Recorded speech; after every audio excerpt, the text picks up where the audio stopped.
Então, boa noite a todos. Muito bem. Para início, alguém tem alguma pergunta?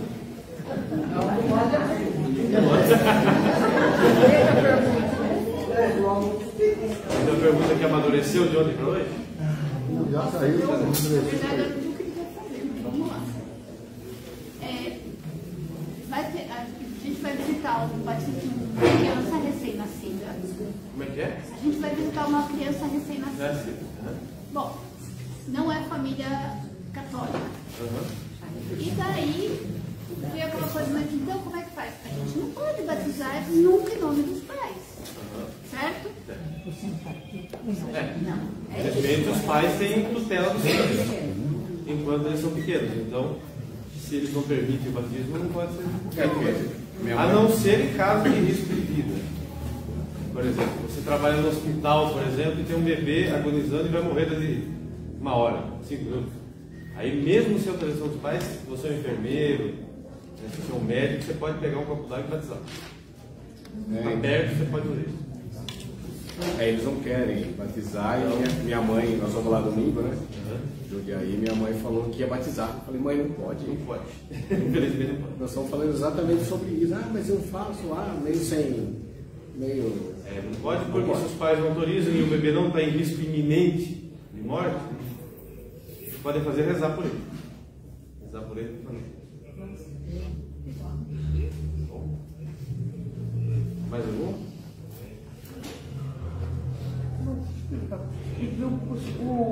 Os pais querendo batismo, tem algum impedimento para batizar? Ser casado, se não é casado? Não. Porque daí basta autorização. Porque o filho não tem culpa do pecado dos pais. Então, se o filho nasceu de pais que não são casados na igreja, ou nasceu fruto de um adultério, ou fruto de um estupro, não tem problema, você pode batizar. Desde que a mãe, o responsável legal, autorize, não tem problema. Claro, o padrinho tem que ser casado ou solteiro. Não pode ter estado irregular de vida. Padrinhos, tá? Seja de batismo, seja de crisma, seja de casamento. Mas os pais não dá para exigir nada, não ser autorização deles do batismo. Mas abre-se algumas exceções, né? Tem gente que convida padrinho, o padrinho também não pode, aí a igreja promove alguém da igreja que seja com padrinho de consagração. Sim, a igreja pode designar um padrinho, mas não pode ter um padrinho irregular. O que é um padrinho irregular? Por exemplo, um casal que não seja casado na igreja, ou que seja segunda união, que também não vai ser casado na igreja. Uma pessoa que não é católica, que não frequenta, a pessoa não frequenta a missa dominical, não aceita os dogmas, não pode ser padrinho. Tem que ser uma pessoa católica. Tem que ser uma pessoa santa, tem que ser uma pessoa católica. Ela tem que professar a fé da igreja e participar. Agora, se... Ele tem que ser praticante. Praticante. Frequentar a missa, tem que, como eu falei, ser catequizado, tem que professar a fé e não pode estar em situação irregular, ou seja, estar amaziado, divorciado, ou vivendo com outra pessoa do mesmo sexo. Ele não é um exemplo. Não é um exemplo. Mas no caso, se uma igreja ela cedeu esse batismo e ela é católica, ela cedeu esse batismo mesmo com o padrinho irregular. Mesmo. Aí o pecado do padre que autorizou. E não. Aí a pessoa está batizada do mesmo jeito. Não é nulo esse batismo. Não. Normal. A criança que foi batizada, ela não tem nada a ver com isso. O batismo é válido, só o padrinho que foi autorizado de maneira ilícita. Então o padrinho também tem que comprovar que é casado. Se for um casal, tem que ser casado. Tem que casar. Casal que mora junto, né? Tá. Pode ser um homem e uma mulher solteira. 2 irmãos, um primo, um pai, uma mãe e um filho, pode ser. Agora, se for um casal que vive junto, eles têm que ser casados na igreja. Não pode. Mesma coisa quando o padrinho é um só, por exemplo, Cristo, é um só padrinho. Aquele padrinho também tem que estar em situação regular. Tem que ser católico, praticante, não pode estar em nenhuma, não pode ser maçom,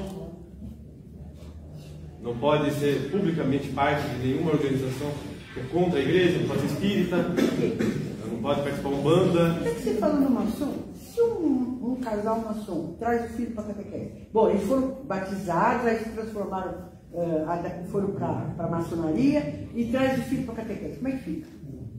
Bom, é obrigação do responsável alertá-los de que a maçonaria é incompatível com a fé católica. E eles têm que ou renunciar à maçonaria ou fazer algo que é muito difícil, mas que daí, para que o filho participe da catequese, eles têm que se comprometerem, que eles não vão ensinar a maçonaria para o filho. Você quer ser maçom? O problema de vocês. Mas se vocês querem que seus filhos compareçam, sejam catequizados, façam a primeira comunhão, crismem, você não pode ensinar para eles essa doutrina que contrai a igreja. Mas a gente não vai saber nunca se cumpriu ou não. Não vai saber se cumpriu ou não, mas tem que avisar. Mesma coisa casamento. A igreja autoriza que um católico se case com um não católico, desde que a parte não católica prometa que vai educar o filho na fé católica. Vai autorizar o outro católico a batizar e educar os filhos na fé católica. Do contrário, não pode casar. Então, por isso que é muito difícil um casamento com uma pessoa de religiões diferentes. Não é porque eu convivo, meu esposo é evangélico, eu sou casada há 27 anos e porque minha filha na fé católica ele não interferiu. Então, quando ela tinha 5 anos, mas é possível. Ela foi na igreja dele, ela chegou em casa e falou assim para mim e para minha mãe: vó, por que não tem Jesus na igreja do meu pai? A gente riu, explicou de uma maneira, né, tranquila para ela e hoje ela foi católica. Exatamente. Se ele se comprometer em deixar a parte católica e educar o filho na fé católica, o casamento é autorizado. Que daí é uma livre escolha do casal. Agora, a pessoa tem que ter consciência, por exemplo, muitas religiões permitem o divórcio. A igreja católica não. Se por acaso a parte não católica resolver se desligar, a pessoa tem que entender que ela tem que manter o celibato. Porque a parte não católica pode falar o quê? Para mim, o casamento não é absoluto. Então eu vou te largar e casar com outro. E aí a parte católica tem que fazer o quê? Tem que ficar. Só que pode perguntar, posso perguntar mais? Vamos dizer assim, o homem era casado, separou e vai viver com uma mulher que era solteira, nunca casou, nunca teve nenhuma outra relação. Ela não pode comungar, né? Não. Ela vai pecar também. Ela vai pecar. Os dois. Ela não? Não, é só para ter certeza. Sim. Pode? Sim, São Tomás. Claro. Vamos? Mais alguma coisa? Mas o batismo não usa. Vai falar, não deveria ficar quieto.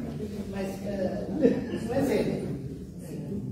Eu e o João, a gente foi padrinhos de 3 crianças irmãos, só que eles já estavam tudo grandinho, né? Só que a família quis ser espírita. Aí, antes de ser batizado, eles vieram porque a gente era casado e os pais não eram os filhos.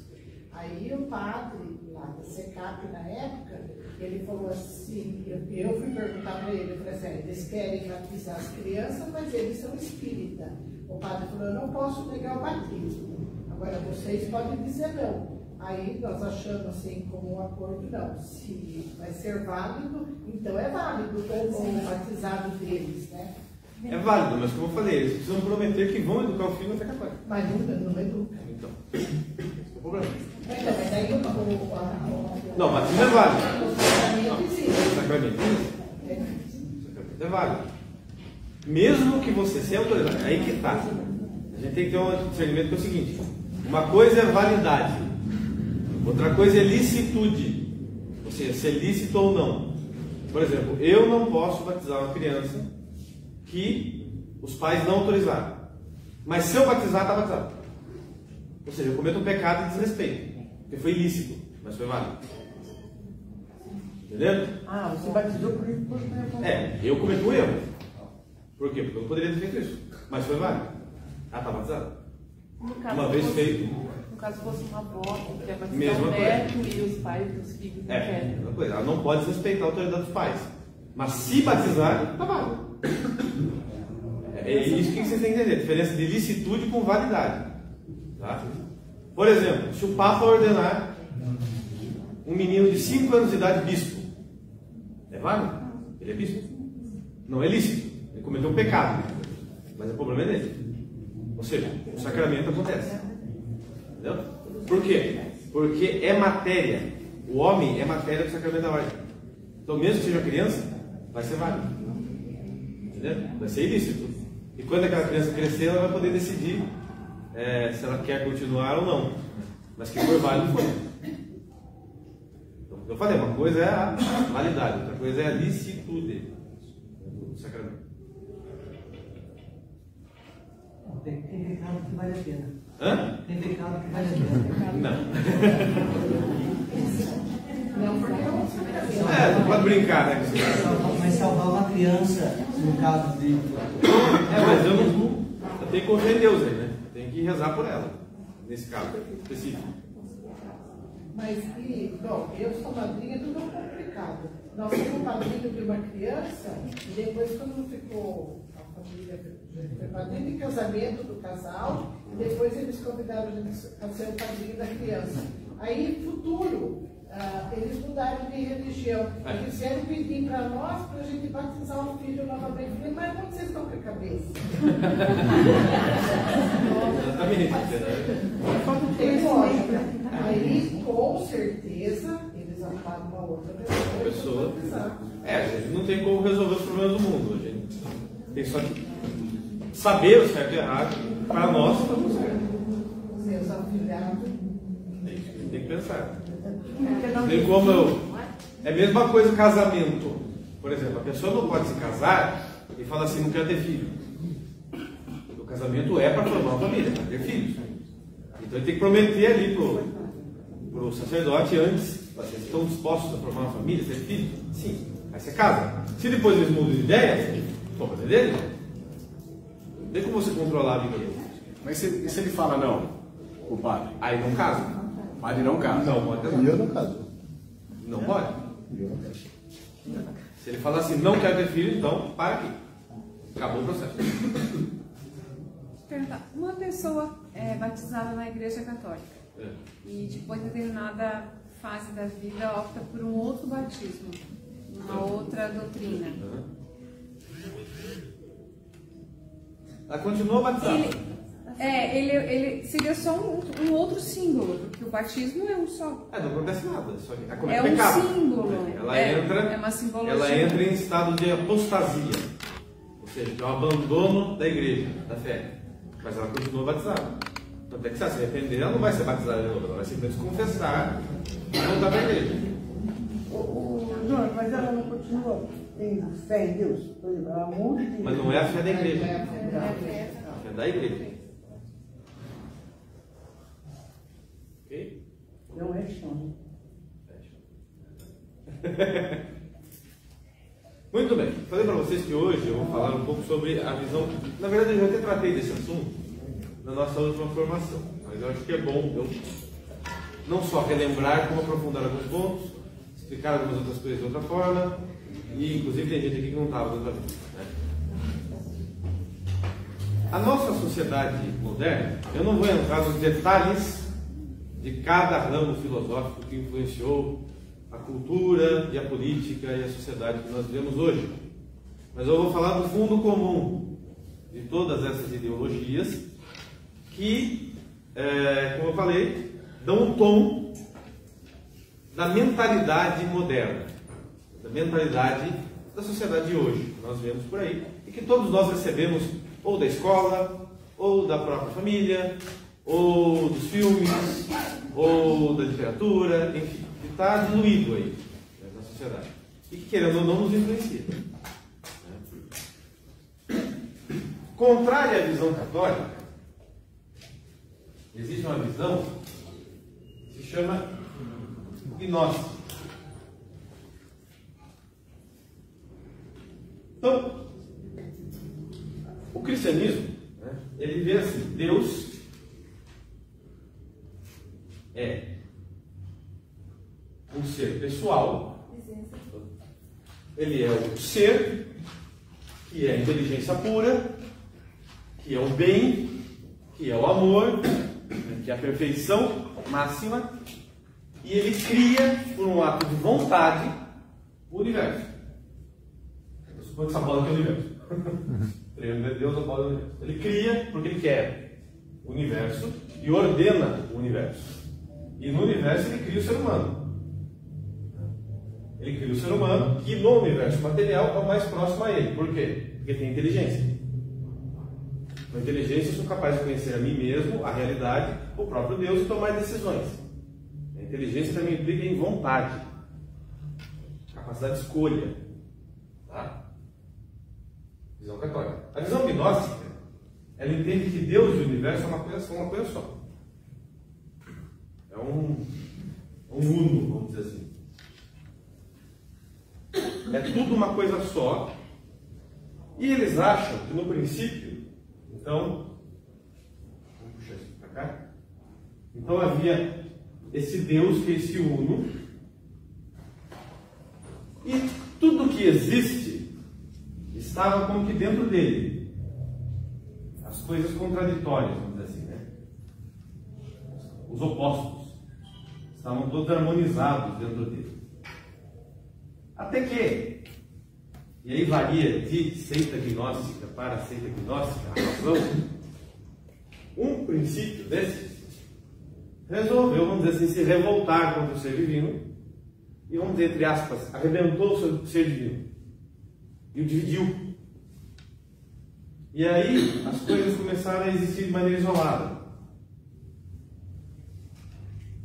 E aí eu comecei a ter a impressão de que eu sou diferente das outras coisas.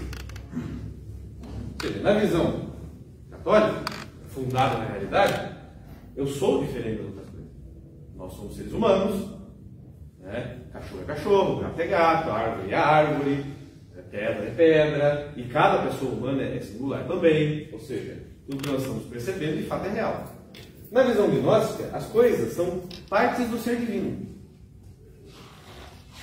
Então, ou seja, para a visão gnóstica, a diferença entre um ser humano, um macaco, um cachorro e uma árvore é só a matéria que envolve. Mas por dentro eles são a mesma coisa. São um pedacinho de Deus, vamos dizer assim. Ou, como eles dizem, uma centelha divina, que portanto tem a mesma dignidade. Está no mesmo nível, tudo parte do mesmo Deus. E qual que é a meta então? É termos consciência disto para nos reunirmos de volta ao ser divino. Ou seja, dissolver o nosso eu, que é uma ilusão e que é mal, porque é causado pela matéria, e nos dissolvermos de volta no ser divino. Alguém pode dizer assim, mas eu nunca ouvi essa explicação de ninguém. Só que isso aqui está por detrás de tudo que o mundo moderno fala. Por exemplo, ecologia. Onde que já se viu? Eu não posso matar uma onça que está comendo a minha vaca. Ah não, mas a onça tem que ser respeitada. Tem que ser cuidada. Tem que ser... Não vai gerar um desequilíbrio ambiental. Não vai gerar isso, vai gerar aquilo. Eu falei, você está valorizando. Você está colocando uma onça no mesmo nível da vida de uma vida humana. Então pode comer alface também. Hã? Então não pode comer alface. Não pode comer alface também. Mas é que eles vão dizer aqui, por isso que a vida é má. Porque não tem jeito, eu estou sempre matando algo para viver. Então, vocês já ouviram aquela expressão que o ser humano é um vírus na Terra? Muitas pessoas falam isso. Ou seja, o ser humano é uma doença que está prejudicando o planeta. Isso é gnosticismo puro, isso aqui. É essa a ideia. Ou a ideia de que ninguém é mal, as pessoas são ignorantes. Ah, matou, roubou, fez isso aqui lá por causa do jeito que ele foi criado. Ah, por causa da sociedade. Ah, por causa disso, por causa daquilo, perdeu chance. Se esquecem de que existe um negócio chamado inteligência e outro chamado vontade, e que a pessoa escolhe o erro. Não, para eles não existe isso para eles. É tudo uma questão de compreensão. E toda a lógica para eles é uma ilusão também. É uma coisa má. Se demonstra para a pessoa que está errada, você é mal, você está impondo uma lógica para mim. No fundo, cada um tem que ser feliz como quer. Por quê? Porque todo mundo é um pedaço de Deus. Então a minha verdade, entre aspas, é igual à sua. Se eu estou sentindo que o que me faz feliz é, sei lá, me fantasiar de uma menininha de 5 anos de idade, viver uma fantasia, então eu tenho que respeitar. Está aí também a ideologia de gênero. Ah, eu sou homem, mas por quê? Mas no fundo eu sou mulher. É a matéria, o corpo que está errado. Ou seja, como que essa matéria ela fosse má. Ela fosse um erro, não fosse a ideia de Deus. Fosse a ideia de um semideus, que eles chamam de demiurgo, mau, que aprontou. Então ela tem que ser purificada, para que tudo volte a ser um. Para que essa igualdade volte a ser restabelecida. E aí cada vertente gnóstica vai ter as suas peculiaridades. Por exemplo, vai ter vertente gnóstica que vai ser espiritualista. Vai falar o quê? Já que o problema é a matéria, então vamos renunciar a tudo que é material. Tudo que é material é ruim, eu tenho que ser uma seta, ou seja, eu tenho que me purificar de toda a matéria. Essa vertente ela não faz tanto sucesso porque é difícil. Por exemplo, os cátaros na Idade Média eles chegavam a morrer de fome. Na Idade Média, no século XIII, houve uma heresia gnóstica chamada catarismo, que é essa que eu dou um exemplo, e eles falavam exatamente isso: a matéria é má, então eu tenho que. O ideal é morrer de fome, porque eu vou tirando matéria do corpo, tirando matéria do corpo, tirando matéria do corpo, até morrer. A reprodução humana também é má. E eles falavam assim: o ideal seria ter uma relação sexual que não reproduzisse. Qualquer semelhança com o mundo moderno não é mera coincidência. Por quê? Porque a reprodução da matéria é má. Vai gerar mais matéria no mundo. Então ter filho é mal. Essa é a ideia gnóstica, uma das ideias. Eles vão ler o cristianismo com essas lentes. Então eles vão falar assim: então não é que Jesus Cristo falou que ele é Deus, só ele é Deus. Ele descobriu que ele é uma centelha divina, anunciou que ele é Deus, mas todo mundo é Deus. É a base, por exemplo, da teologia da libertação. Ele vai falar isso. E é por isso que se você conversar com um teólogo da libertação, ele vai desprezar os sacramentos.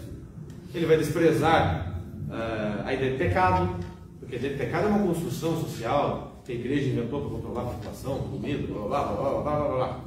O inferno também, o purgatório também. Ou a ideia de que Deus está no controle da história. Por quê? Porque para eles Deus é cada um de nós. Então Deus está se fazendo. Deus está se descobrindo. E daí vem a raiz da hipocrisia de alguns que se dizem católicos e, por exemplo, apoia a ordenação de mulher, por exemplo. Ou apoia, como eu falei, o casamento sexual. Aí você mostra na Bíblia, nos documentos da igreja, está aqui, está proibido, eles vão falar. Porque naquela época é o que eles entendiam, hoje a verdade mudou. Como se a verdade mudasse. Mas por que eles acreditam que a verdade muda? Porque eles acreditam que a realidade muda. Porque a centelha divina vai tomando mais consciência de si, vai se libertando da matéria, da sociedade, de tudo. Então, nesse sentido, como é que eles vão ver a morte? Vai depender de novo do secto gnóstico, do tipo de gnóstico. Alguns vão entender o seguinte: a morte é boa, por quê? Porque eu me liberto da matéria e me reúno de volta com Deus, ou seja, no uno. Então é até bom, quando eu começo a sofrer por causa da matéria, morrer logo. É o caso, por exemplo, da eutanásia. A pessoa está sofrendo com câncer no hospital, dá uma injeção nela para morrer. E ela se livra logo do sofrimento.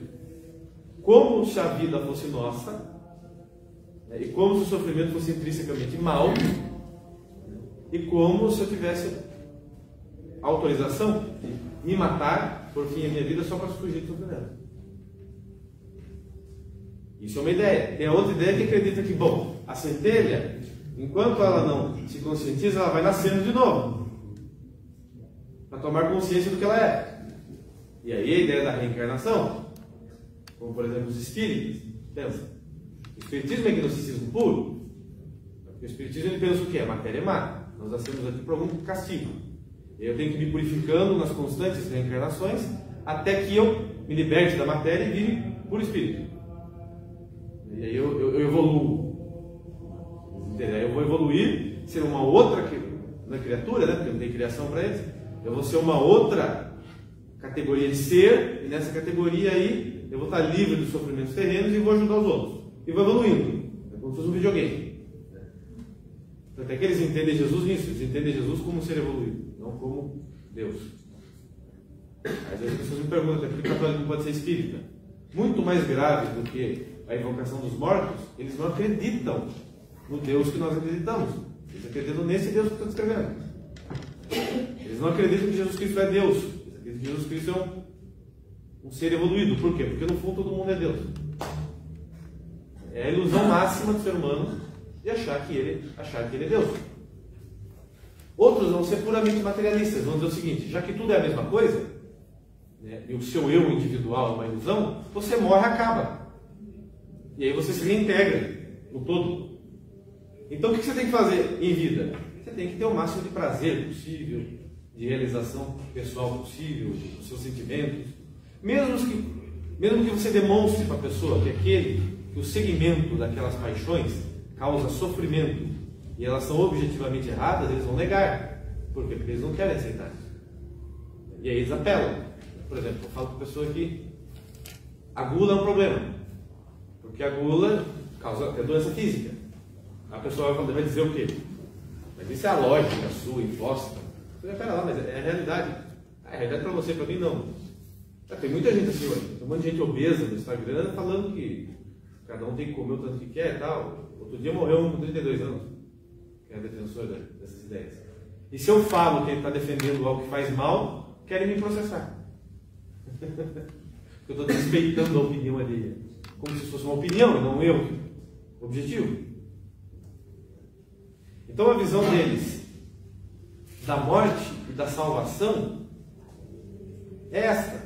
Ou seja, ou você reencarna, ou você se reintegra no uno, ou você acaba. Mas de um jeito ou de outro, você acaba para eles. Por quê? Porque se você reencarnar, eu viro outra pessoa. Se você se reintegra no uno, o meu eu deixa de existir. E se acaba também. Então, de um jeito ou de outro, eles acreditam que morreu, acabou. Então, cada um de nós acaba com a morte. Por quê? Porque essa existência ela é como bolha numa garrafa de champanhe. Surge, estoura. Então a única coisa que eu tenho que fazer é tomar consciência disso e ir atendendo com o que eles chamam de necessidades do tempo. Por quê? Porque se tem um grupo de pessoas que quer uma coisa, aquele grupo tem que ser atendido com aquilo. Por quê? Porque nada de fato existe. Então eu tenho que atender os desejos e os caprichos de todo mundo. É óbvio que isso leva ao caos. Já estamos vendo o caos que isso gera. Mas o fundo, vamos dizer assim, filosófico está aí. Então o que eles entendem, vamos dizer assim, por salvação? Na verdade é a superação da nossa condição humana. Que eles acham que somos nós que temos que inventar, de algum modo, temos que reescrever a nossa história para superar as condições atuais. E para que isso aconteça vale tudo. Então, por exemplo, por que você tem um Stalin na Rússia que mata 20 milhões de pessoas inocentes para se colocar no poder? Qual que é a desculpa dele? Eu vou criar um futuro melhor. Então ele se põe no lugar de Deus. Eu vou fazer um futuro melhor e para isso tem que sacrificar muita coisa, inclusive essas vidas humanas aqui agora. Mas isso, eu estou dando um exemplo máximo. Isso acontece com cada um, cada vez que a pessoa se põe no lugar de juiz do universo. Eu vou fazer o que eu acho, eu vou reagir às coisas conforme o que eu sinto, eu vou fazer minha análise particular aqui, eu não preciso aprender o que ele falou, eu não preciso corrigir os meus vícios. Porque nessa visão não existe verdade, não existe realidade, é tudo uma criação individual, subjetiva de cada um. E aí cada um vai decidindo o que faz, e aí o próprio homem quer, como eu falei, superar a sua condição. O homem pensou assim, ele começa a criar um mini inferno na Terra. Porque daí ele vai começar a desrespeitar a vida humana, desrespeitar as liberdades individuais, para poder criar o tal mundo perfeito que ele acha que é. Então, no campo político, ele começa a desrespeitar as liberdades individuais. Agora o Estado vai te tutelar em tudo. Ele vai tutelar como é que você cria o seu filho, ele vai tutelar como é que você cuida do seu pequeno negócio, do seu bairro, ele vai tutelar como é que você vive a sua religião, ele vai tutelar até como você toma banho. Vai ao banheiro, come, se alimenta, tudo. Não tem agora a campanha vegana? Tem vegano que olha na tua cara e fala: você é um criminoso, você come galinha. No começo é engraçado. Quando isso vira política pública, vira tragédia. Né? No campo tecnológico, por exemplo, tem um ramo do gnosticismo que é o positivismo, que acha que o homem, por meio da ciência e da tecnologia, vai superar a sua condição. Tem um bando de bilionário que morre e manda congelar o corpo, achando que vai ressuscitar no futuro. Ou seja, a ciência vai chegar num ponto que vai ressuscitar o corpo, vai nos livrar de todas as doenças, todos os males. Outros, inclusive já tem vários filmes sobre isso.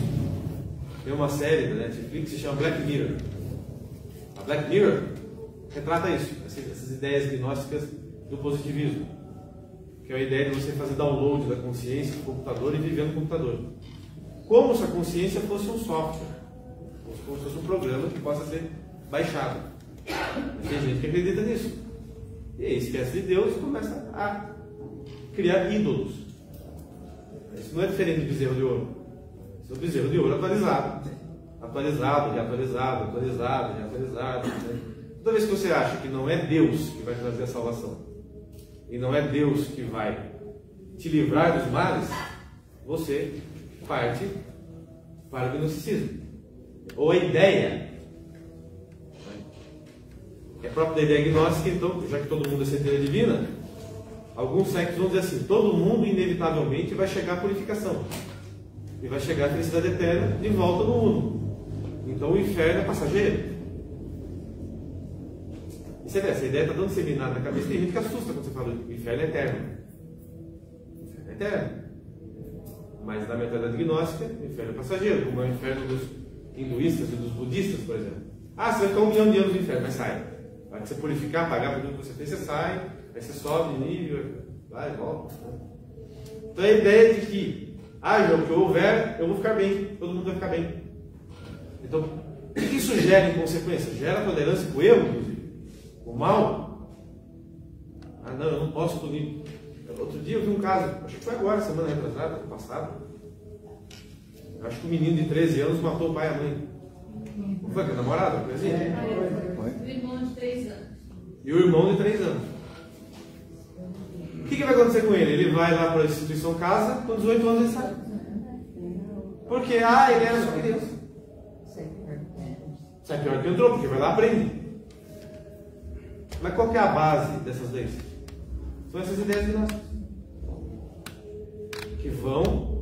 Essas ideias, elas são desenvolvidas por intelectuais, são assumidas por políticos, e quando eles tomam poder, eles implementam. Tem outra ideia gnóstica, que está muito difundida hoje em dia, que é a ideia de que, já que está tudo errado, está tudo ruim, né, porque tudo é ruim, porque tudo surgiu do demiurgo, né, então eu tenho que destruir tudo. Porque destruindo, vai purificando, vamos dizer assim. Olha a ideia psicopática. Você vai purificando, então eu tenho que criticar tudo, e criando medidas que apoiem o que é ruim. Por quê? Porque o que é ruim, ele ajuda a mudar, porque destrói. E aí destruindo é bom, né? Olha a loucura. Você fala, mas quem que cai nessa? Muita gente, inclusive os nossos governantes. Todas as políticas de apoio à bandidagem, é isso. Por que eu vou apoiar o bandido? Porque destrói. Agora o cara está lá trabalhando, vivendo a vida dele. Bota imposto nele, bota burocracia, bota tudo nele, para ele não conseguir ser o que ele é. Vai ficar cada vez mais insuportável. Não é você ser santa, você tem uma vida normal. Lentamente a sociedade vai caminhando para isso. E aí vão criando. Agora, por que esse discurso, vamos dizer assim, por que esse discurso ele acaba ganhando tanta aceitação? Porque ele atinge um negócio que Santo Agostinho fala, que é o nosso vício. Como eu falei para vocês, de fato todos nós estamos insatisfeitos com a realidade dos nossos corpos por causa do pecado. Não é porque a matéria é má ou a criação é má, mas porque o homem bagunçou a criação com o pecado. Então eu tenho que suportar os sofrimentos dessa vida para de fato me purificar e esperar a vida eterna, que é lá que Deus irá resolver tudo, na obediência a Ele. Agora, isso dá trabalho, isso exige renúncia. Então o que é mais fácil? Eu achar um discurso que faz, não, o problema não está em você, está na realidade. A realidade está errada, ela te deve algo. E todos esses impulsos que você tem em você, eles são bons porque eles são naturais. Você incentiva o vício e o erro. Aí é muito mais fácil. É muito mais fácil achar que não sou eu que tenho que mudar, o mundo tem que mudar. no discurso de todo o pessoal, lógico, o mundo está errado, o mundo deve algo para mim, o mundo tem que mudar. Eu já vi, acho que foi ontem, uma reportagem desse menino de 13 anos que matou o pai, a mãe e o irmãozinho, falando: mas ele matou porque o pai e a mãe é um severo. A culpa é do pai e da mãe. Não é dele. Os pais não podem educar os filhos. Vai ficando cada vez mais insuportável. Como disse São Tomás de Aquino, um pequeno erro no início gera um grande erro no fim. É como você fazer uma equação matemática e errar um sinal. Erra tudo. O resto. Então, esse cuidado em entender as coisas como elas são, que exige muita honestidade e muita dedicação, ele é primordial para que se evitem os erros. Não é? Você vê, o gnosticismo ele foi entrando aqui no Ocidente desde o século XV. E ele foi ganhando cada vez mais aceitação. Começou lá com os protestantes. O protestantismo já é fruto, em partes, da gnose. Por quê? Ele fala assim: escuta, essas conclusões que a igreja tira a partir da Bíblia, elas não são verdadeiras. É só o que está explícito no texto. Aí você fala assim: mas não tem como você criar uma religião só com o que está explícito no texto. Você necessariamente tem que complementar com a sua interpretação.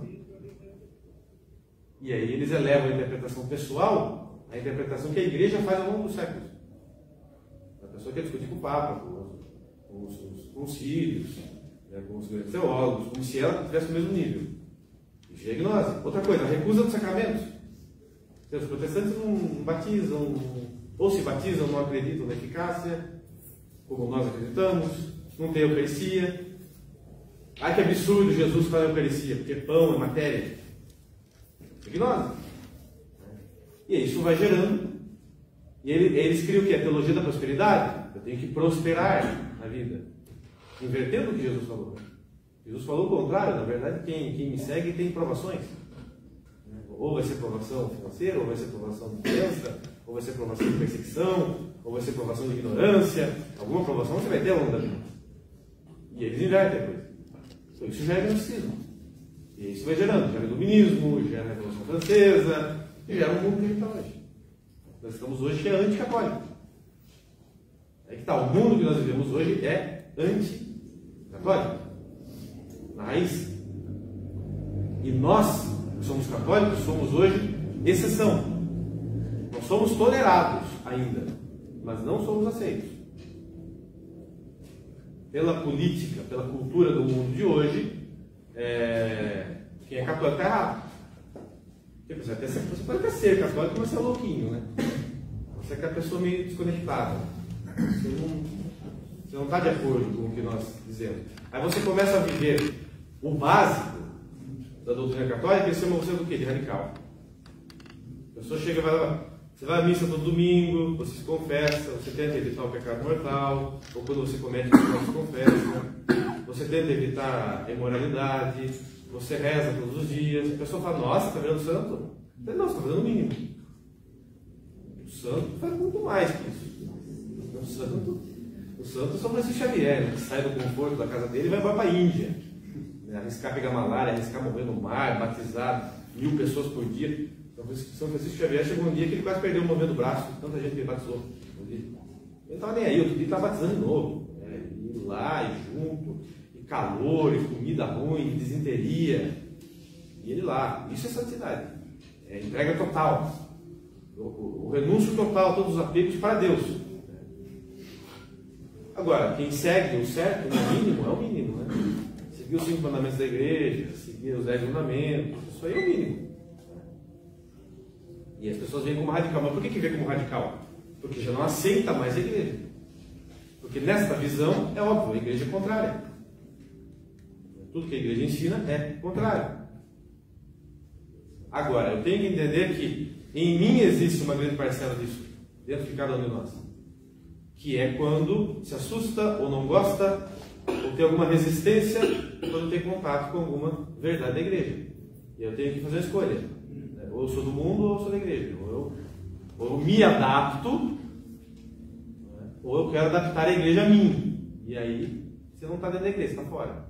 Volta ao que Jesus falou: quem quer me seguir, renuncia a si mesmo. O que quer dizer renunciar a si mesmo? Os seus vícios, suas ideias, o que vai contra o que ele está falando? Ele está dizendo isso. Toma a tua cruz. Ele está dizendo o seguinte: existe muita coisa dentro de você que você quer, que você ama, que você acha, mas que está errado. E que você tem que cortar. E quando você corta, é semelhante a cortar um braço ou arrancar um olho. Porque ele fala, né? Se o teu olho te leva a pecar, arranca. É melhor entrar no céu sem o olho do que ir com os dois para o inferno.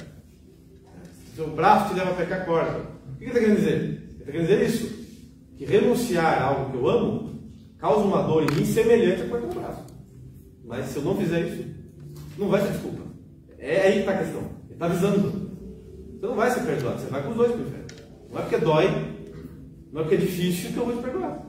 É o contrário, você tem que fazer sacrifício, porque o amor, como eu falei, ele é sacrifício. Não existe o amor autêntico sem o sacrifício. Essa é a renúncia. Porque o amor é escolha, como eu falei, é diferente do sentimento. Eu não escolho o que eu sinto, isso é verdade. Eu não escolho. Agora eu escolho o que eu faço. E o amor é uma atitude. É a atitude de escolher o certo sempre. Lembra que eu expliquei? O mal. O mal é escolher o bem menor em detrimento do bem maior. Então, escolher o bem maior sempre vai me induzir a renúncia, me obrigar a renunciar muitas coisas e a fazer escolhas que vão me causar sofrimento. Mas eu tenho que fazer essa escolha caso eu queira me configurar a Cristo. Caso eu queira deixar que Ele haja em mim.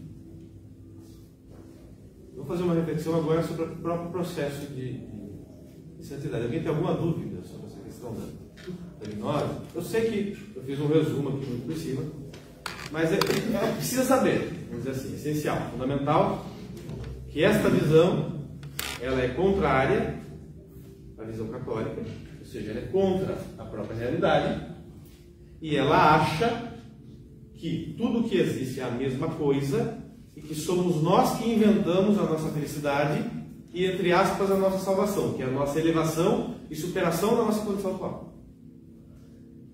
E que todo o resto para eles não importa. E seja qual for o meio para atingir essa superação, pretensa superação, porque não é uma superação, eu tenho que empregar.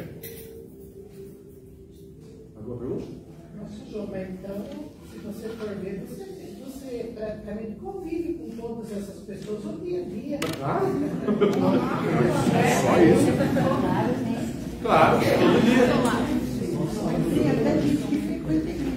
Muita gente diferente. Porque, como eu falei, isso aqui foi disseminado. Chegou em 1960, isso aqui não só virou majoritário, como virou a única coisa ensinada. Nas escolas, né? Na mídia, né? Virou a regra. De modo que fez com que a coisa tivesse uma exceção. Inclusive, o padre José Eduardo, numa reflexão, eu gostei muito do que ele fez, que ele falou o seguinte: o que é a gnose? Isso aqui que eu estou explicando. É a tentativa do homem de querer moldar a realidade à sua vontade. Quem que foi o primeiro que fez isso? Ou, não é que fez isso, mas que nos induziu a fazer isso? O demônio.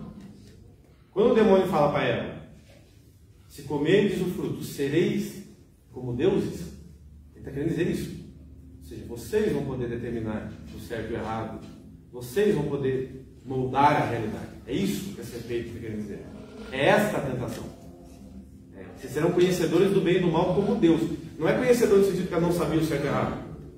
Lógico que ela sabia o certo e o errado, até que ela sabia que era errado o que ela estava fazendo. É no sentido de que Deus conhece o certo e o errado, ou seja, na determinação. Então, ou seja, a tentação é que ela determinaria a realidade, o certo e o errado. Isso que era uma tentação, que está na base de todo pecado, agora virou um sistema completo. Então o padre falava assim, que a serpente do Éden virou um dragão hoje. Porque hoje você tem uma ideologia para cada coisa. Existe hoje filosofia, ideologias religiões que distorcem a realidade das mais diversas formas. É a inversão completa da realidade.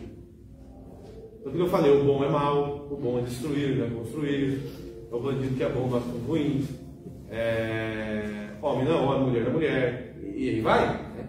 Vai invertendo. O cachorro é mais importante que o ser humano, a árvore é mais importante do que nós, e assim vai. Você vai invertendo a realidade, a ponto que vira um dragão, ou seja, virou todo um sistema anti-criação. É esse o plano do demônio. Ele tem tanta raiva de Deus que ele quer convencer os homens a declarar guerra à criação de Deus. Isso é guerra à criação de Deus. E que muitos se convencem e se seduzem. Mas como a senhora falou, isso está tão disseminado que todo mundo aprende isso na escola, aprende isso na faculdade, aprende isso na TV, aprende isso nos filmes. E infelizmente até em algumas igrejas. Porque todo mundo nasceu na sociedade, isso acaba infiltrando muita gente. A cartilha das crianças no segundo ano hoje, a família, isso eu estou falando, o governo federal mandou as cartilhas e elas, como são as famílias? Homem com homem, mulher com mulher, cachorro, aí o filho no lugar, o casal com cachorro, não opção para não filho. Então tem toda essa explicação para as crianças se né? Como se isso tudo estivesse no mesmo nível. Isso, uma coisa normal. Uma coisa normal. Desde os 5, normal. Normal. No shopping você vê um monte de gente andando com cachorro, fazendo que bebê. Outro dia eu vi porco. Vi porco caindo bebê.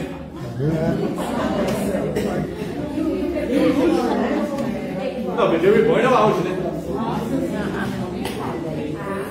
Bebê reborn. E no caso eles fazem muito caridade, não é? Eles fazem não fazem. E essa caridade não fazem? Não, ela vale enquanto, por exemplo, tudo que é de bom tem um valor humano. Mas para eles, para a salvação dele, não. A caridade que eles praticam, dão alimentação, banho, a caridade deles não é nem caridade, mas não para a salvação, tá? Filantropia. Não vale nada para a salvação. É aquilo que eu falei, acho que logo na primeira aula. O primeiro quesito para a salvação é a fé. Então, assim, se você não tem a fé, nenhuma das suas obras é suficiente para a salvação. Nenhuma delas. As nossas obras só têm valor salvífico se feitas e inspiradas por Deus. E o primeiro quesito é a fé. Você tem que estar unido a Deus. Mas por que você fala que o Espírito não tem fé? Se não tem fé em Jesus Cristo. Por quê? Porque não acredita que Jesus é Deus. Quem falou? Os Espíritos. Não. Claro. Sim. Eles acreditam em Jesus. Não, eles não acreditam que Jesus é a segunda pessoa da Trindade. Não acreditam. Ele acredita em Jesus como um ser superior a nós. Eles não acreditam na Trindade. Não acreditam. Uma pessoa, eu conheço uma pessoa que ele vai na igreja e ele é agnóstico. Então ele não tem a fé católica. E ele diz o seguinte, eu conhecia duas, uma faleceu. Só que esse que faleceu ele não ia. Essa outra pessoa diz o seguinte, que ao agnóstico você tem um prazo que você não pode faltar. Sei lá, se é 6 meses. Então ele falou assim, eu vou uma vez cada tanto tempo para mim não perder a minha coisa. Então, quer dizer, ele não é nenhuma coisa nem outra. Não, ele é confuso. Ok. Como eu falei, o gnóstico espírita, incluso, ele não acredita que Jesus é a segunda pessoa da Trindade. Eles não acreditam na Trindade. Eles acreditam na reencarnação, e não na salvação, no céu e no inferno eternos. Eles praticam necromancia, que é a invocação dos mortos, que é o proibido. Então, assim, eles não são católicos. Então, eles têm uma fé que não é católica. E os católicos que pregam a teoria da libertação? São católicos? Não são. A teoria da libertação é um anticristianismo. E o Papa, os bispos, não fazem nada com essas pessoas que praticam? Tem até padre que acredita. Tem. Também não é que ele está em erro, pessoal. É isso que a gente... E a comunhão que ele dá? A comunhão que ele dá é válida. É válido. O batismo é válido, tudo. Tudo vale. Mas aí o conselho que ele dá não é válido. O conselho não, mas o sacramento é. Mas quando ele está lá no altar dando o evangelho, explicando a Não, esse doutrina, aí desliga. mas aquele que não sabe, a pessoa Aí que que tá. É por isso que eu falo que nós estamos numa situação muito difícil hoje. Por isso que nós estamos Eu nessa não, sala aqui hoje. eu não tenho a solução do problema, mas eu tenho que fazer o diagnóstico. Essa é a realidade. Agora, o padre, uma vez que ele foi ordenado, é Deus que age por meio dele. Não importa se ele está em pecado mortal, se ele é ateu. Ele pode ter matado uma criança 5 minutos antes de celebrar a missa. Ele está cometendo um pecado terrível para ele. Mas a missa é válida. E quem comunga e participa da missa não tem nada a ver. Isso é maravilhoso, porque se dependesse do ser humano, a igreja acabava. Sobrava meia dúzia. É justamente essa garantia que Jesus deu. Ou seja, a igreja vai estar até o fim do mundo. Por quê? Porque não depende de nós. Depende de Deus. Então, que nem se ele fala assim para você, isso não é pecado. E você vai lá e confessa porque você acredita que aquilo é pecado. O conselho dele não O vai... seu mas parâmetro conselho tem que dele ser o vai. catecismo da igreja, não o que o padre faz. Por exemplo, está lá no catecismo da igreja. Sei lá, faltar a missa de domingo é pecado. Faltar a missa de domingo é pecado, é o que a igreja faz. Você vai lá confessar, padre, faltei a missa, mas isso não é pecado. Você fala, você pode até falar, não pedir conselho, estou confessando. Eu já fiz isso. Você pode fazer. Ou você fica quieto. Tá bom, mas você recebe a absolução. Entendeu? Ou seja, você confessa, você faz a sua parte. A absolução dele é válida. É válida. Porque Aí você tem duas escolhas. Se você tem segurança daquilo, por exemplo, você sabe que perder a missa domingo é pecado. Você confessou para ele não quis te dar a absolução, você fala, o senhor tem que me dar, não quero. Aí ele procura o padre. Só se ele se recusar de dar a absolução. Aí não é válido. Mas se ele der, é difícil acontecer isso. Mas se ele não vai querer rolo. Porque, na verdade, ele te dá absolvição depois que você acabou de confessar os seus pecados. Ele não te dá uma absolvição na hora de cada pecado que você... Ele te dá uma absolvição no final. Esse é o meu conselho. Tenham o catecismo da igreja em casa. E leiam. Porque lá está resumido tudo isso que eu estou falando aqui. E muito mais, lógico. Mas, ou seja, o padrão para saber o certo e o errado, o que é pecado e o que não é o catecismo. Que foi o que a igreja fez, o Papa aprovou e falou, isso aqui é oficial. Se algum padre falar contra ele, está errado. Então assim, não é a opinião do professor Jonathan, do padre Michael, é o que está no catecismo que você tem que seguir. Meu Jonas, eu te fiz essa pergunta pelo seguinte, na minha concepção que eu tinha, é que por caminhos diferentes todos levavam a Deus. É gnose. Porque o Espiritismo pratica o bem, o catolicismo pratica o bem, o próprio evangélico lá faz as suas coisas filantrópicas lá, arrecada mantimentos, você está entendendo? Exato. Então todos eles têm uma parcela de bem na sociedade. Sim. Mas não é suficiente para garantir a salvação. Que é o que Jesus fala. Eu sou o caminho, a verdade e a vida. Ninguém vai ao Pai senão por mim. Ah, mas tem um hindu, tem um budista, tem um espírita que é muito bom. Legal, tem que respeitá-lo. Uma pessoa ele não cometeu nenhum crime, não tem que mexer com a vida dele. E eu tenho até que ser grato se ele fizer algo bom para mim. Mas eu dizer que ele vai ser salvo só porque ele fez uma boa obra humana. Que nem uma coisa, vamos assim, todos nós conhecemos e ouvimos falar, todos, do Chico Xavier. Ele foi uma pessoa muito boa. Humanamente falando. Né? Ele não teve a sua salvação. Não sei como ele morreu. Ele pode ter se arrependido no momento da morte. Porque, na verdade, ele foi uma pessoa muito boa. Se você viu a trajetória dele... Obras humanas. Sim, ele foi uma pessoa muito...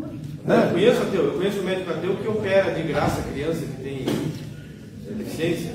Ele está fazendo um bem? Óbvio que tá. Agora, isso é suficiente para ele ser salvo? Não. Porque não sou eu quem salvo, é Deus. Sim. Eu falei, a salvação é uma graça imerecida. Não tem nada que eu possa fazer, é o que São Paulo fala. Não tem nada que eu possa fazer que vai me garantir a salvação. Então, quer dizer, ele que dá. Se eu posso ser uma pessoa boníssima, fazer tudo que Deus pede, mas se eu não tiver fé nele, eu não me salvo. Não salva porque é um presente dele, entendeu?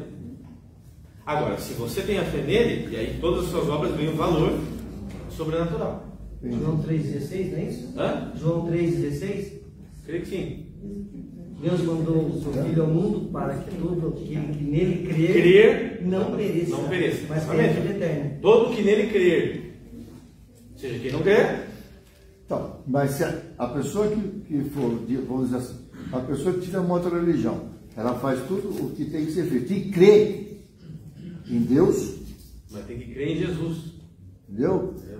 Mas tem que crer que é o sacrifício de cruz de Jesus que nos salva. Entendeu? Não é a minha boa obra. Entendeu? Não, eu não estou dizendo a minha obra, além disso, Faz por amor eu a faço Deus. por amor e tenho fé em Deus.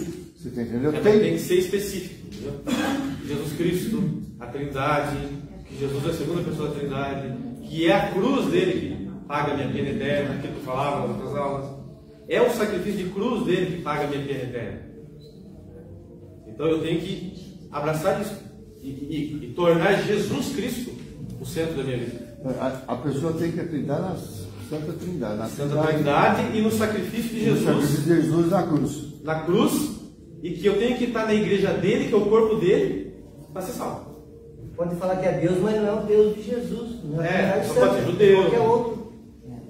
Ela pode ser até monoteísta, ou seja, acreditar em um só Deus, como são os muçulmanos, os judeus, mas não é é imperfeito, entendeu? E essa imperfeição impede que a salvação seja plena para ela. Então, Agora, a própria eu falei- ignorância da pessoa, então, impede que ela... Só que aí vai depender se a ignorância dele é culposa ou não, isso Deus sabe. Entendeu? É por isso, né? Você perguntava se Chico Xavier foi salvo ou não. Não sei. Só Deus sabe. Agora, supondo que ele morreu convicto de tudo aquilo, escolheu mesmo aquilo, aí não. Mas eu não sei como ele morreu. Mas e se ele não sabia que isso era verdade? Acabei de falar. É Deus que sabe o nível de consciência dele. Entendeu? Eu não sei. Supondo que ele escolheu mesmo aquilo e morreu convicto daquilo, aí não tem salvação. Mas eu não sei como é a cabeça dele, muito menos na hora da morte dele. Ele pode ter morrido e tido manhã, né?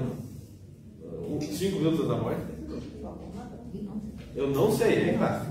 Jonathan, como é que eu penso a respeito, no caso, da igreja ortodoxa?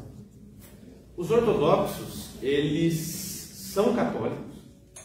Todos os seus sacramentos são válidos, porque eles têm sucessão apostólica e têm a fé nos sacramentos. Mas eles são imperfeitos. Então é que tá. O ortodoxo pode ser. Os ortodoxos que são fiéis são sim salvos. Salvos. Eles só são. Eles estão assim, num nível de imperfeição, não estão completamente unidos à igreja. Né? Então, num nível de heresia leve, vamos dizer assim, né? Porque eles não aceitam a jurisdição universal do Papa e algumas outras coisinhas. Mas eles são católicos, eles têm sucessão apostólica. Eles estão em comunhão com a igreja Universal. universal. Só que está imperfeito. Só que ali no ortodoxo realmente você tem muita gente que está inocente.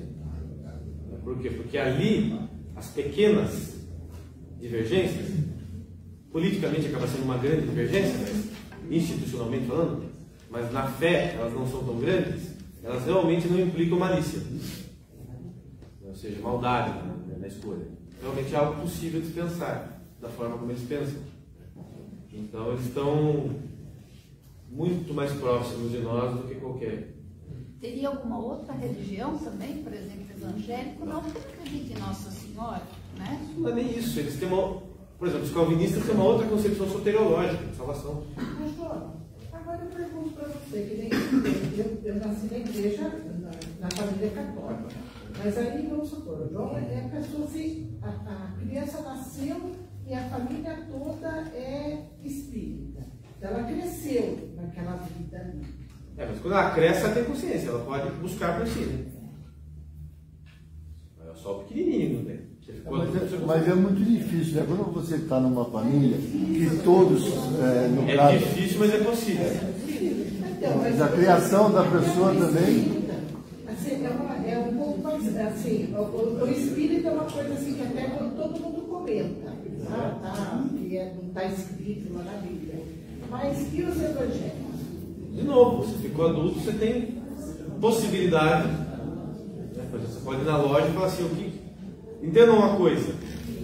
Né?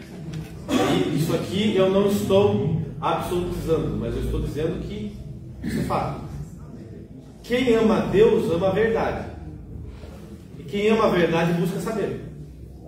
Quem não questiona, não ama a verdade.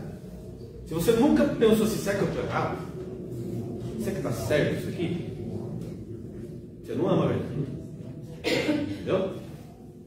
Então, assim, em algum momento todos nós católicos também tivemos um claro. E fomos procurar. Vou contar o tanto de Cristo que eu tive. Essa é a verdade. Essa é a obrigação de todo mundo. É a obrigação, é que tá. Todo ser humano adulto, como criatura racional, tem a obrigação de buscar a verdade. É claro que eu preciso de uma infusão da graça, mas em algum momento Deus infunde. É o que Jesus fala para os apóstolos. O que ele fala?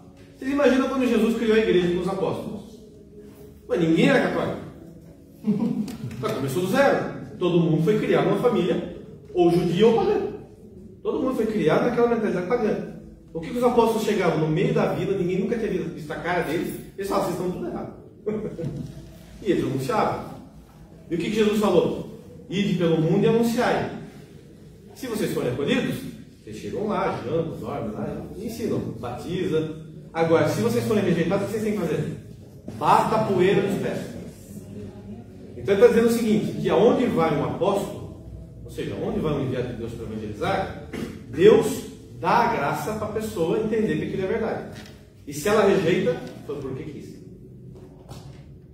Essa é a dura verdade que nós temos aqui. A Igreja Católica tem 2000 anos. Qual a mais próxima da Igreja Católica, tirando o judaísmo? O judaísmo? Tem quanto tempo, mais ou menos? Judaísmo? Desde Abraão. 4.000 anos. 4.000. É a discussão de alguns evangélicos que a gente fala que a Igreja Católica não é só ela, só a mais antiga. Quer dizer, por exemplo, outras religiões são muito mais antigas, mas falando assim, a igreja nasce dentro do seio judaico para substituir o judaísmo. Essa é a intenção de Cristo. Mas tem aqueles que rejeitaram e continuaram sendo judeus. Antiga aliança. Jora, você disse que o judaísmo está mais perto do catolicismo, né? Mas eles estão esperando Jesus até não, hoje. Só disse que é o mais perto, disse tão certo. Né? Porque na verdade ele nasceu lá e eles jogaram, puseram ele para fora. Puseram para fora. Né? É isso que eu fico me perguntando, né? Eles estão esperando uma coisa que já veio e que eles não viram e que eles... E é o que Jesus falou. Por isso que eles xingam os judeus. Na época lá, são os fariseus que falam. Ele chama ele de cobras, víboras e de burros. Por quê? Porque ele está infundindo a graça neles e eles estão rejeitando. Estão rejeitando sistematicamente. Aí Deus deixa a pessoa, a escolha dela, não toma um copo de veneno, não quero tomar, então tá bom. É veneno, vai morrer, tá bom, quer. Tá bom. Se eles tivessem aceitado, talvez a gente não fosse católico, fosse judeu, né? Não. Um judeu que aceitou a palavra de Cristo não precisava ter mudado o nome. Ah, não, mas é que católico quer dizer universal. Seria... Não, mas não dá, porque o judaísmo estava vinculado a uma raça. E agora a igreja é para todos. Então, mas se eles tivessem aceitado essa palavra de Jesus, eles iam entender que a igreja é para todos. Poderia ser chamada de judaísmo só que para todos. Não, porque judeu está vinculado, o nome judeu está vinculado à raça. Entendeu? Os filhos de Judá. Descendentes de Judá, que é um dos 12 filhos de Israel. Cristão também veio de Cristo e tanto Salvador. Cristo, Cristo é Cristo, né? Cristo é Deus, é a figura central. Ô, Jonathan, esse gnóstico aí, você não... Eu, particularmente, eu não sabia que era esse nome. Você não vê ninguém falar qual a sua religião, eu sou gnóstico. Ela é, por exemplo, o espírito, o maçom. Sim, então, é isso que eu ia falar. E o gnóstico ele não se apresenta como. E eu acredito que o percentual gigante disso aí é católico. Se diz católico. Se diz católico. Se diz católico. É o que dizia São Pio X, o Papa, ele falava assim: o maior problema da igreja não são os que estão fora. Se apresentam como católicos, mas não são. Você vê, isso aí já está tudo dado. Então você começa a analisar as coisas. Na verdade, nós temos que brigar com a parte gnóstica que tem dentro de cada um. É o mais importante. É. Porque o gnosticismo, ele é uma tentação natural, né? De querer ver essas coisas. De querer ver a realidade desse jeito. Achar que tudo é normal. Achar que tudo é normal. Achar que, eu falei, basta não matar alguém que eu salvo. A Igreja Católica perdeu muita gente para o evangélico por causa disso. Porque para eles tudo é normal. Né? É mais cômodo para eles. Né? Então, quer dizer, e ser cristão é muito difícil. Ser católico? Ser católico é difícil. Tanto é que toda vez que você achar que existe algo na Igreja Católica que é fácil, você está entendendo errado. Tudo na igreja é difícil de entender, portanto é difícil de crer e portanto é difícil de viver. Tudo. Nada é fácil, né? O que mais a gente ouve que tudo é fácil, né? É. Pode, tudo é fácil, né? Tudo é fácil. É totalmente errado. É tudo difícil. Ah, mas Jesus Cristo está na Eucaristia, tá, mas como? É difícil de entender. É difícil de crer. É por isso que exige esforço. Então, assim, uma das... Ricardo de São Vítor, que foi um grande teólogo, ele falava assim, comentando o Apocalipse, que um dos significados da dor de parto da mulher do Apocalipse é a própria dificuldade de entender a doutrina. Ou seja, faz parte, inclusive, do nosso castigo penar para entender. Então, assim, eu nasci na ignorância, eu nasci nu, nasci desamparado, e eu nasci cheio de más inclinações. Eu preciso superar todas elas. Eu preciso superar a ignorância para superar as más inclinações. A gente tem muitos cristãos, certo? Existem cristãos que são os que seguem a Cristo, não necessariamente os católicos. Mas qual religião tem a Santíssima Trindade, como nós católicos? Existe alguma religião sem ser católica? Tem, a maioria dos protestantes aceitam. Protestantes, a maior parte. Os presbiterianos, os metodistas, os anglicanos. Oi? São 6 ou 7. Não, a maioria. Os únicos que não aceitam são os adventistas e os testemunhos de Jeová. E os mormons. Que não aceitam a Santíssima Trindade. Agora o resto aceita. E aí, Nossa Senhora só nós. Só os católicos e ortodoxos. Quando eles vêm bater na porta da gente? Como a gente os recebe? Tem várias maneiras de agir corretamente. Você pode ignorá-los, não é pecado, por quê? Porque tem obrigação de ir lá. Mas sem ofender, né? Não, sem ofender. Não precisa ofender. Você quer ver eles falar rapidinho? Quando eles batem na tua porta, está falando de trabalhoso, eles ficavam sempre, né? Dona, eu sou espírita. Aí. Vai embora. Vamos embora. Você pode ignorar, não tem problema nenhum. Você pode ser sincero, chegar e falar assim: olha, o que você quer? Ah, eu quero falar um pouco da minha religião. Eu falo, não quero ouvir, eu sou católico. Ah, não quero, desculpa, obrigado, não quero. Não tem problema nenhum. Isso é um problema do brasileiro. Claro que não, pelo contrário. Não, pelo contrário. Isso é um problema do brasileiro, querer agradar o tempo todo.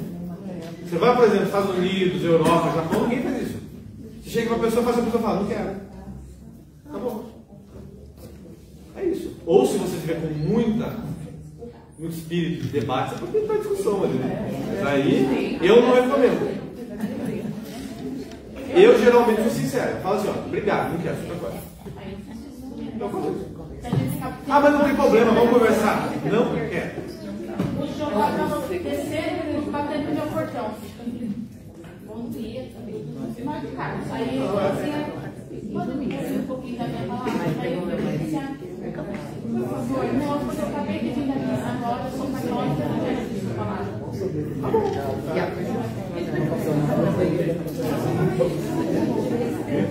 Ó, gente, eu quero por último aqui, para amanhã a gente fazer uma reflexão sobre a preparação para a morte. Eu quero falar um pouco sobre a questão do próprio processo, né, de santificação.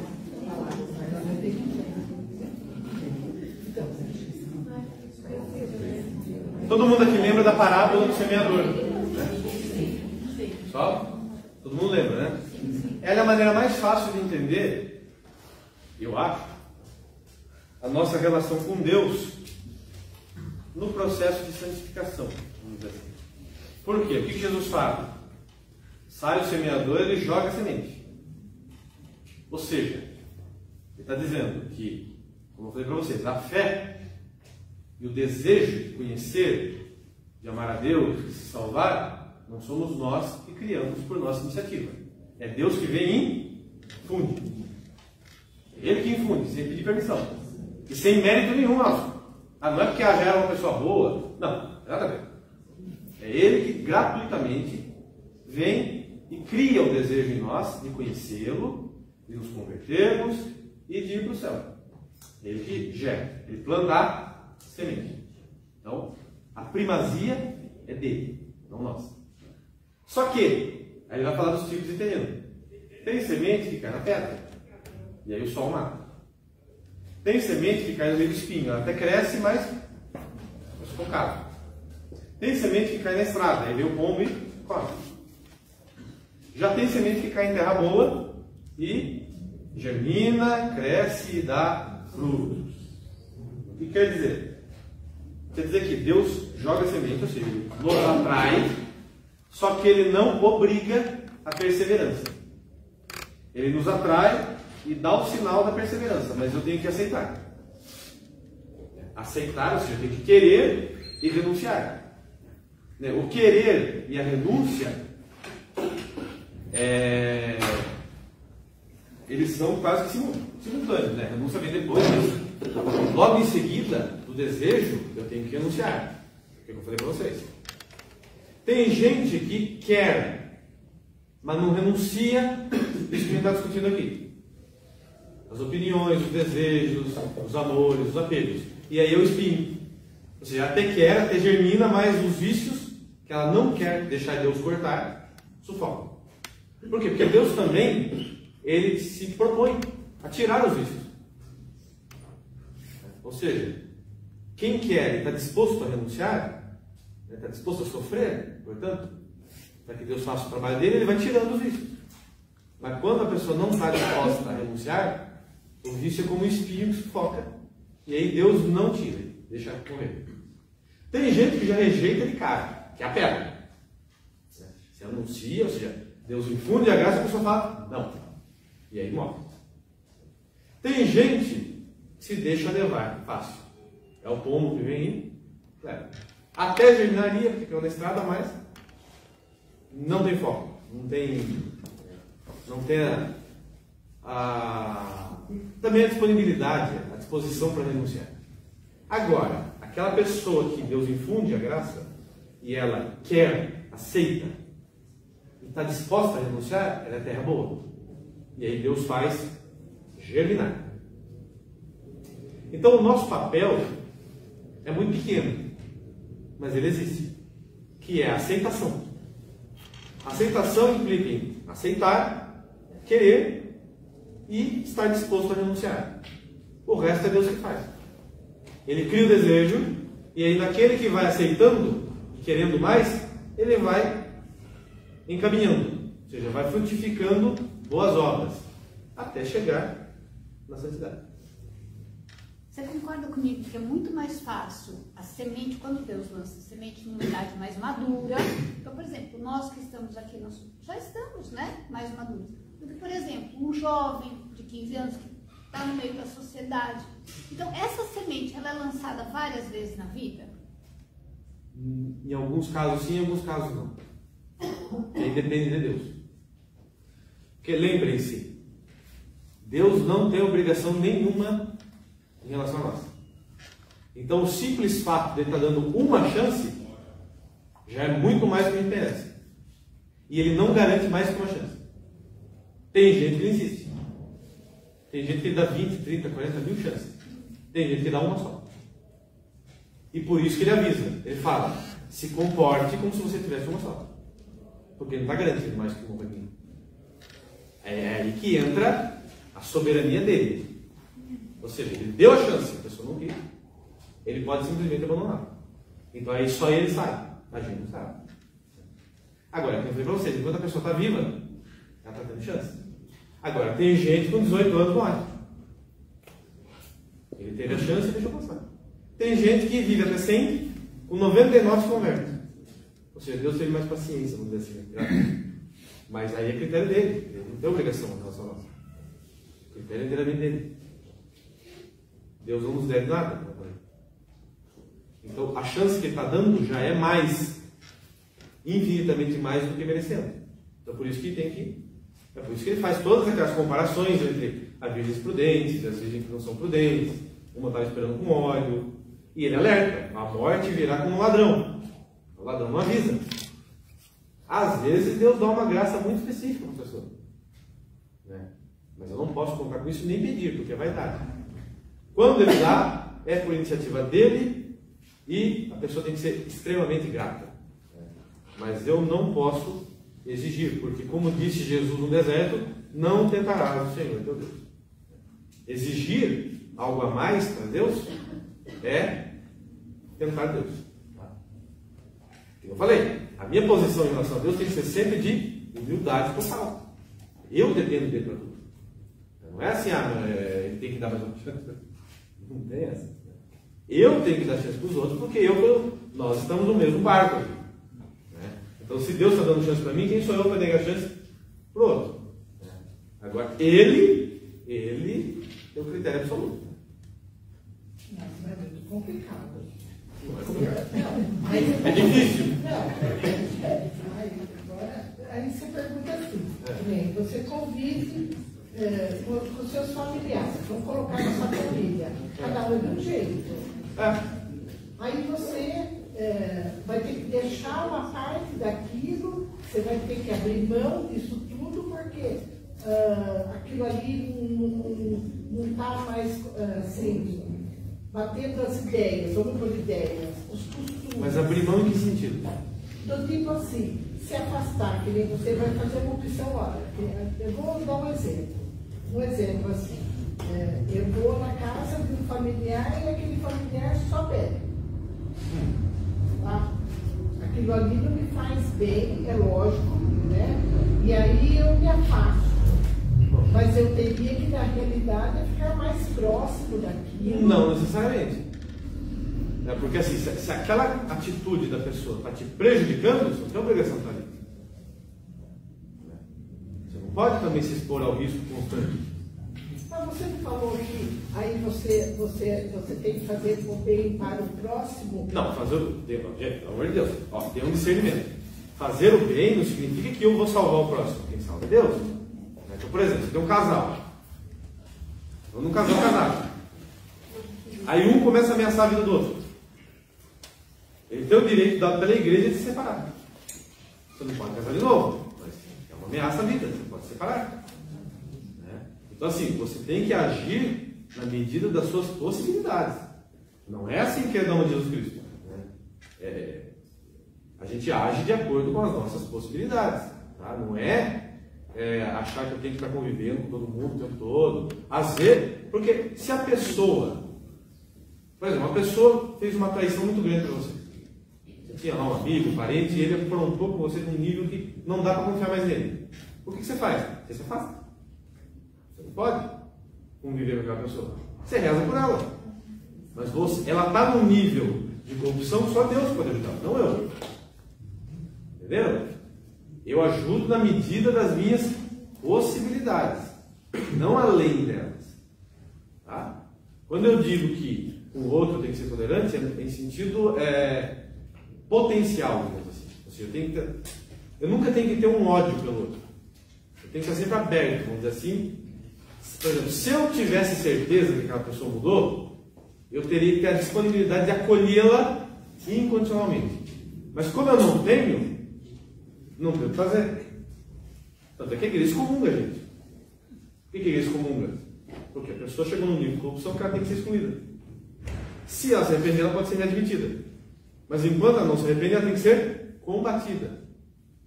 Né? Por exemplo, a polícia está lá trocando tiro com o bandido. Não vai falar assim, não, vem cá, meu filho. Não, tem que dar tiro, porque ele está ameaçando gente inocente. Então tem que combatê-lo, não por ódio a ele, mas por amor de quem é inocente. Entendeu? Então assim, Eu tenho que agir de acordo com as minhas possibilidades, com o que me está sendo apresentado. O que eu nunca posso fazer é ter um ódio pelo outro. E isso é muito difícil. Quando a pessoa faz algo muito grave para você, a tendência é querer, eu quero que ela pague. Mas é isso que eu tenho que renunciar. Agora, não que eu vou deixar de combatê-la ou deixar de conviver com ela se eu preciso fazer isso. É isso, tá? Tá mais claro? Sim. Quando a pessoa acredita em Deus, Trindade, mas não vai na igreja. Eu rezo em casa. Ela é católica rabo cabrito, né? Porque como que ela é parte, mas ela é parte, mas não é. Porque não é só necessário crer, então tem que viver. A fé é o primeiro quesito, mas tem que ter a caridade, que é a forma da fé. O primeiro degrau da caridade, como eu falei, é o arrependimento dos pecados. E se faltar a missa é pecado, então ela não está arrependida. Então a fé dela é falsa. Então é que tá, implica na vivência. Não adianta nada rezar em casa. Não, você tem que rezar em casa, mas também tem que rezar na igreja. Não, então, se a pessoa toma. Não, em casa não adianta nada. Aí seria fácil, não pode? De novo, seria. Assista a missa na TV. Mas tem é gente... diferente, a pessoa está doente, acamada, é outra coisa. Mas tem gente que acha que assistir a missa na TV. Tá pago. Tá. Que ir à missa presencial. A não ser, como eu falei, em caso de doença, ou em caso de guerra. Né? Não tem missa. Aí vai fazer o quê? Eu não sou culpado por aquilo que está além das minhas forças. Entra também naquilo que ela me perguntou, ou seja, a pessoa não quer se converter, eu vou ter que ficar lá junto com ela. Não, ela vai fazer o quê? Eu falei o certo, eu dei bom exemplo, eu estava disposto a ajudar. Ela não quis. Por exemplo, eu tenho um familiar, ele está falando para mim que ele vai cometer um crime. Você fala, não faça isso, eu te ajudo. Aí vai lá e comete, o que você tem que fazer? Denunciar, tem que pagar agora para o crime. Posso até visitar na cadeia depois, né, exposto ao vírus, né? Mas você não pode ser omisso. O combate ao mal faz parte da prática do bem. É o erro. Aí eu amo minha mãe, mas ela fala um monte de absurdo. Você não pode concordar com os absurdos que ela fala, ou que ela acredita. Ela não quer me ouvir, então fique quieto, respeite. Não seja conivente. Minha mãe falou para mim que se eu não virar um bandista, eu não posso mais entrar na casa dela. Então eu falo, mamãe, tchau. Sinto muito. Eu estou aqui, se a senhora mudar de ideia, meu telefone está aqui. Se precisar de mim para médico, alguma coisa, eu estou aqui. Mas se a senhora não quer me aceitar na sua casa, a menos que eu renuncie a minha fé, então eu não entro mais na sua casa. Que é o que Jesus falou, eu vim dividir. Eu vim dividir pai e mãe, eu vim dividir marido e mulher, eu vim dividir irmãos, eu vim dividir mãe e filho. Ele em primeiro lugar, exatamente. Cristo em primeiro lugar. É o lema lá do site do Padre Paulo Ricardo. Cristo nihil preponere. Nada antepor a Cristo. Ele em primeiro lugar. O resto tudo é supérfluo. Tudo. Até a minha vida. A minha união com Ele não pode ser perdida.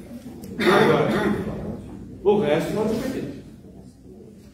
Uma última coisa que eu acho que ajuda vocês também a refletir um pouco. Percebam que certas práticas a pessoa precisa ter má intenção para praticá-las. Por exemplo, feitiçaria. O que é feitiçaria? É você tentar resolver algo sem passar por uma reforma moral. Esoterismo. Por exemplo, o cara ele quer ir lá, fazer uma macumbinha, tomar um chá, santo daime, para que eu resolver o problema dele. Ou seja, ele não quer ele mudar. Ele quer uma outra coisa para resolver. Ou pior ainda, quer ter uma experiência do sagrado, com Deus, com o anjo, não sei o quê. Espera lá, você não quer mudar de vida, mas você quer que o sagrado mude a sua vida. Então você já está com uma intenção ali. Por quê? Porque a mística católica, primeiro na mística católica, você tem que renunciar aos seus defeitos. Renunciar você tem que viver. Primeiro você tem que renunciar ao pecado. Você tem que adquirir virtudes. Você tem que combater os vícios. Aí sim você vai ter intimidade com Deus. Agora, quando vem uma religião que já começa, você não precisa fazer nada, você vem aqui que a gente faz um cambalacho. E nesse cambalacho, nessa macumba, nessa feitiçaria, eu vou dar um dom para você, eu vou dar, né, a pessoa amada. Você quer coisa mais mau caráter do que você fazer uma macumba para alguém se apaixonar por você? Você quer interferir no livre-arbítrio do outro? E aí uma religião dessa quer ser respeitada ainda? Quer dizer, não, estamos no mesmo livro. Estamos no mesmo livro, uma obra. Ou seja, você está interferindo no livre-arbítrio do outro. Então, de novo, querer saber o futuro. Por que é pecado consultar cartomante, demão? Porque Deus falou: o futuro a mim pertence. Só eu sei, com certeza, o futuro. E eu não vou revelar para você. A não ser quando é da iniciativa dele. Quando ele aparece com o santo e faz uma profecia. O santo não pediu. Para saber, os 3 pastorinhos em Fátima não pediram para a Virgem Maria aparecer para eles. Ela apareceu. Deus mandou ela aparecer e ela fez revelações. Então aí você aceita, com gratidão. Mas você não pode querer saber o futuro. Porque o futuro a Deus pertence. Então, se você está fazendo algo que já foi proibido por Deus, é óbvio que você está dando espaço para o demônio. Você já está com sacanagem. Implícita. Né? Mas eu quero saber. Vai lá, lê minha mão. Ou vai lá, tira a carta aí. Ou vai lá, joga o búzio. Faz tal coisa. Isso aí é você querer... A boca do café. A boca do café, as vísceras. Mas eles conseguem ver o futuro? Algumas vezes dá certo. Por quê? Porque, como eu falei, os demônios são muito inteligentes. Então eles preveem. E aí dá certo, a maior parte das vezes. Então aí, quando dá certo, é porque em alguns casos é só charlatanismo, o cara passou a ganha ali, sendo esperto. Em alguns casos tem feitiçaria mesmo, ou seja, tem demônio envolvido. E aí o demônio, como eu falei, com a inteligência dele, ele consegue prever muita coisa. Não porque ele tem a posse do futuro como Deus tem, mas porque pela inteligência ele analisa, vai dar nisso. E aí ele acerta. E geralmente a pergunta que a pessoa tem já não é uma coisa boa. Já é mesmo, ô fulano, vai trair fulano? Aí o demônio está vendo já, ó, o WhatsApp lá.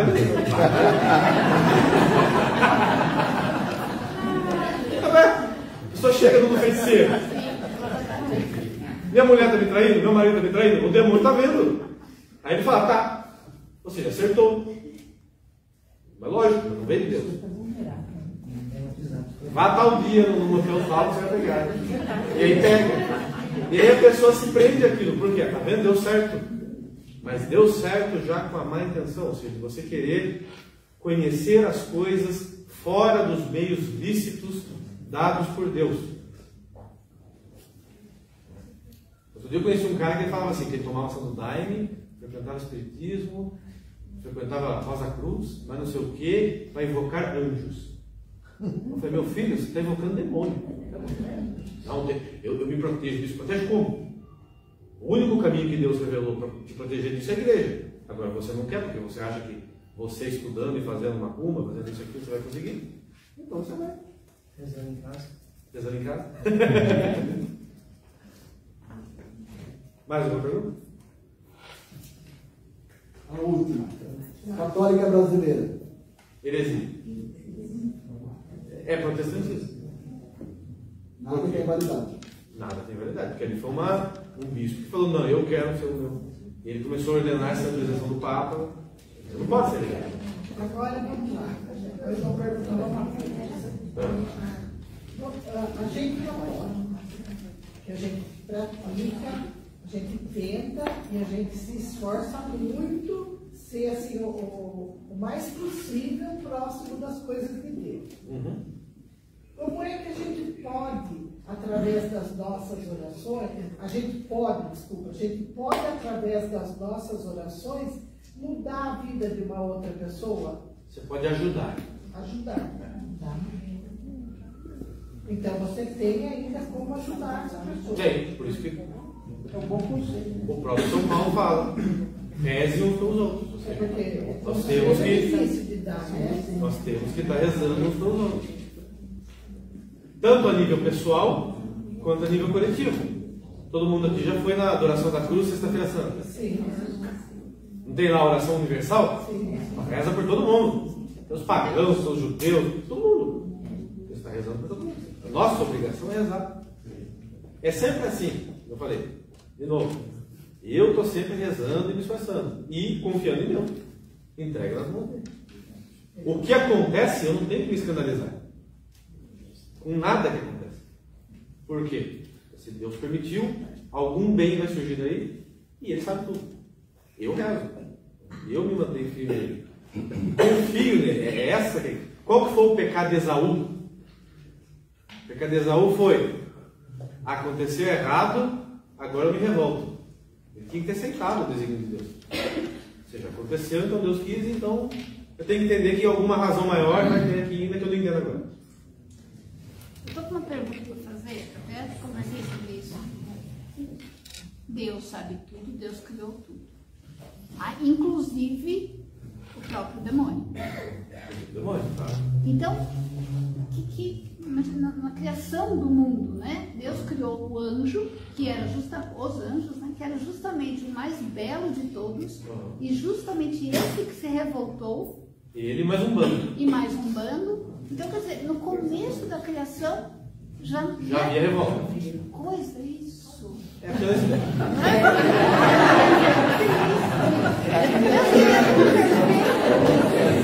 no começo do processo.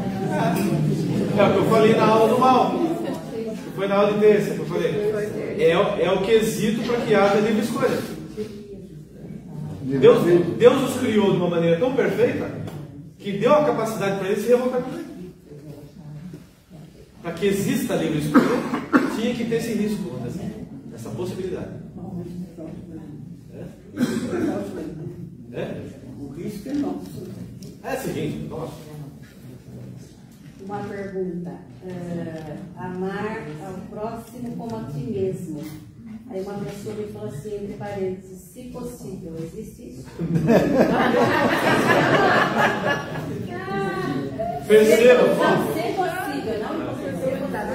Percebam aquilo que eu falei. Tudo que tenta facilitar a vida católica está errado. Tentou facilitar, está errado. Amar o próximo como a ti mesmo. Está na Bíblia, é ser possível. Só que é o seguinte, é o que eu falei para vocês, amar o próximo como a ti mesmo não deve nos impedir de agir contra o erro e de nos proteger contra o erro. Eu falei, é impotência, ou seja, se todo mundo tivesse disposto a mudar, eu teria toda a disponibilidade do mundo de perdoar a pessoa. Agora, o que quer dizer amar o próximo como a ti mesmo? É desejar para todos o bem máximo, que é o céu. Ou seja, eu tenho que desejar para todos os bens. Só que eu tenho consciência de que não é possível ter todos os bens. Então eu sempre tenho que desejar para a pessoa o bem maior. De novo, o exemplo de Santa Rita. Senhor, leva meus filhos antes que eles pequem. Ou seja, ela desejava a morte dos filhos? Não. Mas ela prefere que eles morram do que eles pequem e sejam condenados. Então é este bem maior, entende? Eu tenho que desejar para o outro o bem que eu não posso deixar de desejar para o outro é o céu. Desejar. Só que depende da vontade dele também. Então, ou seja, se eu precisar combatê-lo, eu combato. Inclusive porque ao combatê-lo eu estou ajudando a salvação dele. Porque se eu não combato ele continua errando e...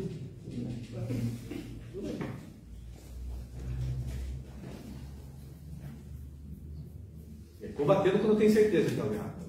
Não quando é só uma coisa leve. Quando é coisa leve, você suporta, você releva. Agora, quando é coisa grave, você combate ou se defende. A gente tem que ser muito até natural nesse sentido. Se afasta, dependendo da situação. Eu dei o exemplo aqui do filho com a mãe. Né? A mãe exigiu que você seja humano.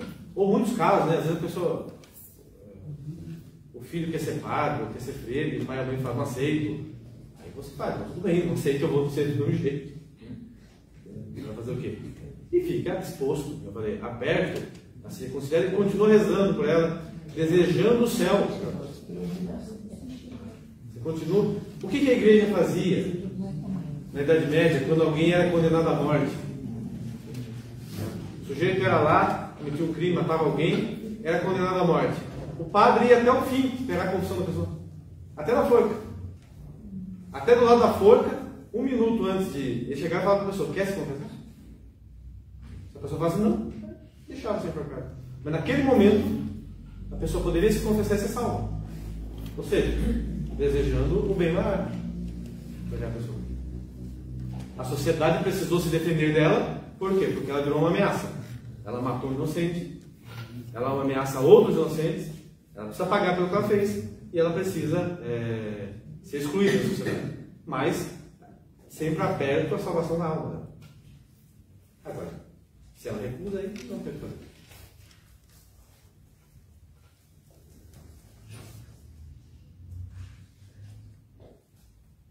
Mais alguma pergunta? Essa parte mais prática, amanhã eu vou me dedicar mais, porque eu vou falar da questão da preparação para a morte, que nada mais é que evitar o erro, né? Evitar o pecado, nas situações mais concretas, né? Mais práticas.